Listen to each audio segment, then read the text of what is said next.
Retour dans la semaine de l'écho sur France 24, émission spéciale consacrée à cette semaine au climat avant la COP24 qui s'ouvre dimanche en Pologne à Katowice. Je suis toujours en compagnie de Claire Nouvian, militante écologiste, fondatrice de l'association Bloom, auteure, je ne l'avais pas donné, d'Abyss chez Fayard et maintenant elle fait partie de Place Publique avec Raphaël Glucksmann, Brice Lalonde, ancien conseiller spécial honoraire de l'ONU et également ancien ministre de l'Environnement et président d'Eden, Aurélien Sausset, économiste à l'OFCE, spécialiste de l'environnement. On va justement reparler de l'environnement, mais en France cette fois. Face aux Gilets jaunes, Emmanuel Macron a présenté, vous le savez, cette semaine, les grandes lignes de son plan sur la transition écologique. On l'écoute. À tous ceux qui disent en quelque sorte, on entend le président de la République, on entend le gouvernement, ils évoquent la fin du monde, mais nous on parle de la fin du mois. C'est que nous allons traiter les deux. Et que nous devons traiter les deux. La grogne, c'est pas que le gasoil, comme je vous ai expliqué. La grogne, c'est les papis, les mamies qui se font étrangler. Vous trouvez normal qu'ils soient imposables? Ils ont bossé 45 ans, 50 ans. 50 ans de dur labeur, à se lever tous les matins, à aller au charbon.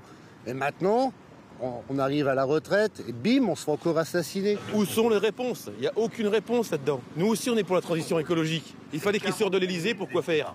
Pour nous dire ça, c'est pas la peine. Est-ce qu'il y a une opposition justement entre fin du mois et fin du monde ? Alors, moi, je vais plaider pour une position très claire. C'est que le problème des Gilets jaunes, ce n'est pas un problème d'écologie, c'est un problème social. C'est un effet boomerang d'un gouvernement qui a eu une politique fiscale d'une injustice crasse, profondément violente, profondément antisociale depuis le début, et qui aujourd'hui se fait sanctionner. Mais c'est la taxe sur les carburants, elle est censée faire partie de la taxe carbone qui existait déjà et qui a augmenté pour financer la transition énergétique. Dans ce cas-là, cher Emmanuel Macron, il fallait y penser avant. Il fallait penser avant quand on a retiré 5 € aux APL dès juillet 2017, quand on a fait une flat tax, quand on a transformé l'ISF, quand on a baissé la fiscalité des entreprises de 33 à 25%. Tout ça, il fallait y penser avant et pas arriver avec une petite mesure, parce qu'il est quand même en train, et là je lui en veux quand même, il est en train de nous faire associer l'écologie à un rejet de l'écologie. Donc si Emmanuel Macron fait ça, il nous met même en position de danger. Donc moi je dis maintenant on va dissocier. Il ne s'agit pas d'écologie, il s'agit d'une sanction, d'une politique injuste, profondément injuste. Mais cette hausse de la taxe sur les carburants, il faut la maintenir ? Je pense qu'il faut financer une partie de la transition énergétique. Je pense que ce gouvernement va être inaudible sur pas mal de choses. Il faut la maintenir ou pas, Claire Nouvian ? Mais non, je pense qu'il faut avoir un plan global. Évidemment que les différentiels de prix entre le diesel et le reste de l'essence, ça n'a absolument aucun fondement et en plus ça a des effets sanitaires désastreux.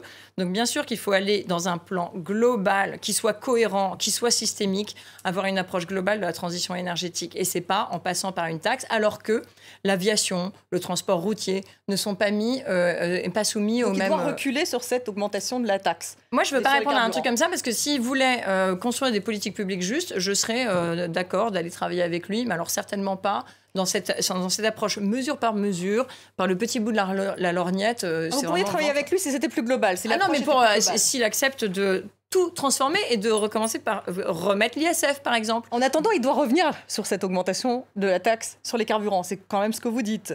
Non, je pense qu'il faut qu'il change complètement de méthode. D'accord. Il s'est totalement trompé dans la méthode et il récupère... Mais au 1er janvier, on l'applique ou on ne l'applique pas ?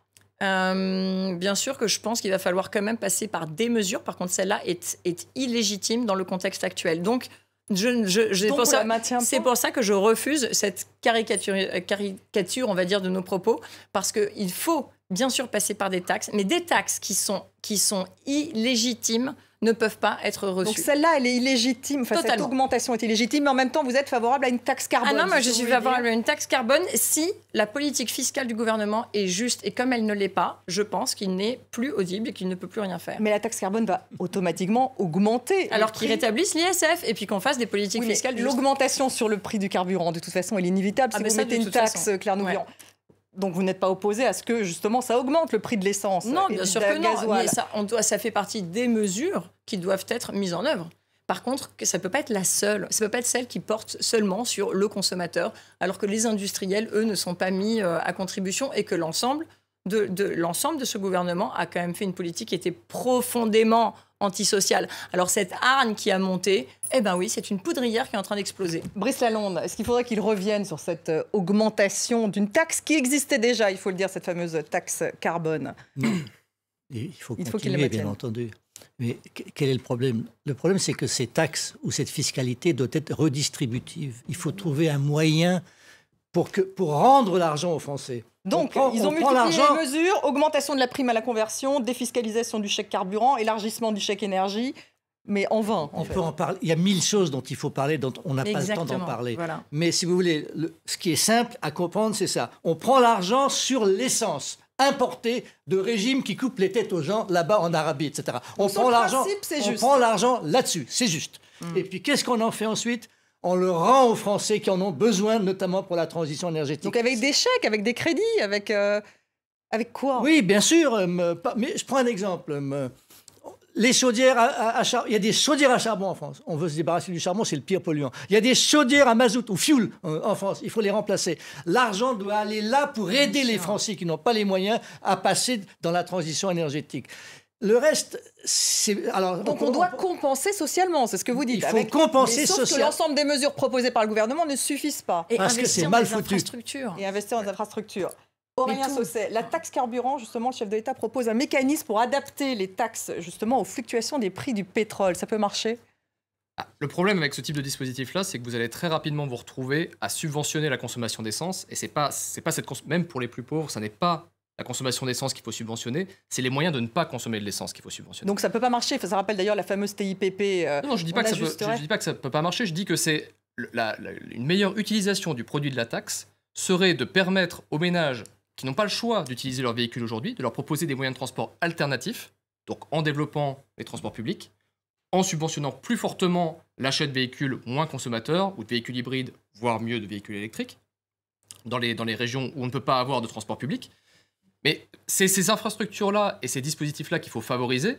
Mais l'intérêt de la taxation de l'essence, c'est justement de désinciter, c'est pour ça qu'on parle de taxe comportementale aussi, de désinciter la consommation d'essence, parce que si on veut réaliser la transition énergétique, ça passe nécessairement par le fait de s'éloigner de la voiture personnelle comme moyen principal de transport. Donc s'adapter aux fluctuations du prix du pétrole, en tout cas, c'est pas... Faut-il avoir une alternative? Et parce que justement, le problème aujourd'hui, c'est exactement ce que dit Claire Nouvion, c'est que le problème dans l'acceptabilité sociale de cette augmentation de la taxe, c'est que, c'est venu quand même sur une forte augmentation des prix du pétrole, il faut quand même le rappeler, parce que c'est principalement ça qui a fait l'augmentation du prix de l'essence, mais surtout que les ménages qui étaient confrontés n'avaient pas le choix. Et évidemment, si on vous dit, vous êtes obligé de prendre votre véhicule, et on va vous augmenter le coût pour vous de l'utilisation de ce véhicule, c'est insupportable. Si par contre on vous dit, on va vous désinciter à utiliser votre véhicule parce que ça répond à un impératif de transition écologique, et pour ça, on vous offre tel et tel autre moyen de vous rendre à votre travail, de vous rendre pour faire vos courses, etc. Là, ça devient quelque chose de plus acceptable et de plus audible. Pas assez d'alternatives. Claire Nouvion, le soutien au développement, puisque vous parlez des infrastructures, on parle tout de même des énergies renouvelables. Emmanuel Macron a annoncé qu'il allait passer donc de 5 milliards actuellement par an à 7 à 8 milliards d'euros par an pour développer donc les énergies renouvelables, avec un premier parc éolien en mer français qui serait mis donc en service pendant ce quinquennat. Donc ça va dans le bon sens. Alors vous êtes allé chercher le seul élément qui est un peu positif dans la PPE. Mais en fait, à côté de ça, il ne remet pas en cause, par exemple, le nucléaire. Et donc, à côté de ça, oui, mais mettons les choses en perspective. Ouais.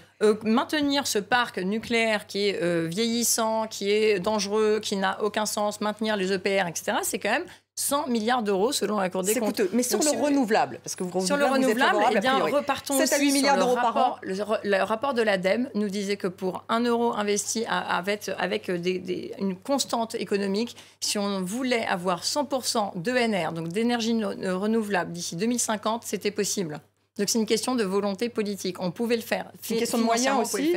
8 milliards d'euros par an, ça permet tout de même d'investir un petit peu, non ? Oui, bien sûr, on peut toujours regarder par le petit bout de la fenêtre. Évidemment qu'il y a des choses qui vont se passer. Maintenant, quelle est la cohérence globale de cette programmation pluriannuelle ? On est quand même en recul par rapport à la loi de transition énergétique qui avait annoncé 50% par exemple de nucléaire en moins d'ici 2025. On a repoussé l'échéance à 2035.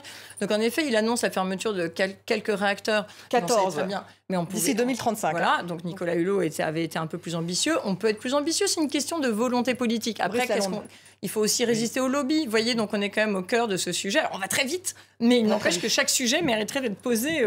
Brice Lalonde, alors justement, pour revenir sur les renouvelables, parce que ça intéresse tout de même beaucoup de monde. Moi, j'ai lu qu'il y a eu un montant d'aide aux énergies vertes, et en l'occurrence aux renouvelables, à peu près de 5 milliards par an depuis un certain nombre d'années. Et la Cour des comptes dit, finalement, ça ne donne que 15% de la consommation finale brute d'énergie en France, qui fait que finalement le rapport entre l'investissement et l'utilisation du renouvelable est quand même pas très bon, très honnêtement. Ouais. Je crois que, de mon point de vue, le problème du climat, c'est le pétrole. Pour la France, c'est le pétrole. Donc il faut sortir du pétrole. Les renouvelables, c'est l'électricité. L'électricité, en France, comme elle est décarbonée, grâce au nucléaire, que Claire n'aime pas, mais bon, c'est grâce au nucléaire, mettre beaucoup d'argent pour remplacer quelque chose de décarboné par quelque chose qui est décarboné. Vous êtes contre le principe des renouvelables encore. Non, je ne suis pas contre le principe des renouvelables. Au contraire, pour moi, je suis un fanatique de l'énergie solaire. Il n'y a rien de plus beau que la lumière qui se transforme en électrons sans combustion. On ne peut pas faire mieux. Mais il y a des erreurs qui ont été commises dans les choix. Plein d'erreurs dans les choix. Ouais. Je prends un exemple. Les maisons, le chauffage des maisons. L'électricité dans les maisons neuves ou dans les maisons, dans la rénovation, elle est bannie. On n'a pas le droit de mettre de l'électricité. Et du coup, toutes les maisons neuves se chauffent au gaz. Résultat, 11% d'augmentation d'émissions de gaz à effet de serre. Il y a des choses qui sont tellement incohérentes qu'on ne comprend pas. Quoi. Incohérence. Aurélien Sausset, il nous reste 1 minute, donc on n'a plus beaucoup de temps. Selon Oxfam, les 6 plus grandes banques françaises ont consacré près des 3/4 de leur financement vers le secteur énergétique, au charbon, pétrole et au gaz, alors qu'elles affichent aujourd'hui une sorte de volonté, justement, de financer du vert. Ça, c'est un très bel exemple de greenwashing, qui est un mal endémique en ce moment. Greenwashing, vous dites carrément. C'est-à-dire que... c'est exactement ce à quoi on fait face là. C'est-à-dire que les entreprises, les multinationales ont compris qu'en termes d'image, il était important de donner l'impression de s'intéresser à la question environnementale. Mais lorsqu'on voit des entreprises dans le secteur gazier ou dans le secteur pétrolier qui mettent en avant leurs investissements renouvelables qui existent, mais qui représentent 10-15% de leurs investissements annuels, parce qu'évidemment, ça ne peut pas être leur cœur de métier. Mais ça progresse. Oui, ça progresse. Évidemment, quand on part de zéro, ça progresse. Mais... ça ne peut pas être leur cœur de métier. Leur cœur de métier, c'est l'extraction de gaz et l'extraction de pétrole. Se faire passer pour des entreprises qui sont vertueuses parce qu'elles investiraient dans les renouvelables de manière mineure est un petit peu un effet d'image, et c'est pour ça que c'est légitime de parler de greenwashing. Et là, pour les banques françaises, lorsqu'on a 25% à peine de leurs investissements dans l'énergie qui sont dirigés vers les renouvelables, on ne peut pas parler de grands mouvements vers les renouvelables. Peuvent mieux faire. Merci beaucoup en tout cas à tous les trois. Brice Lalonde, Claire Nouvion, Aurélien Sausset, merci à vous de nous avoir suivis. Restez avec nous sur France 24.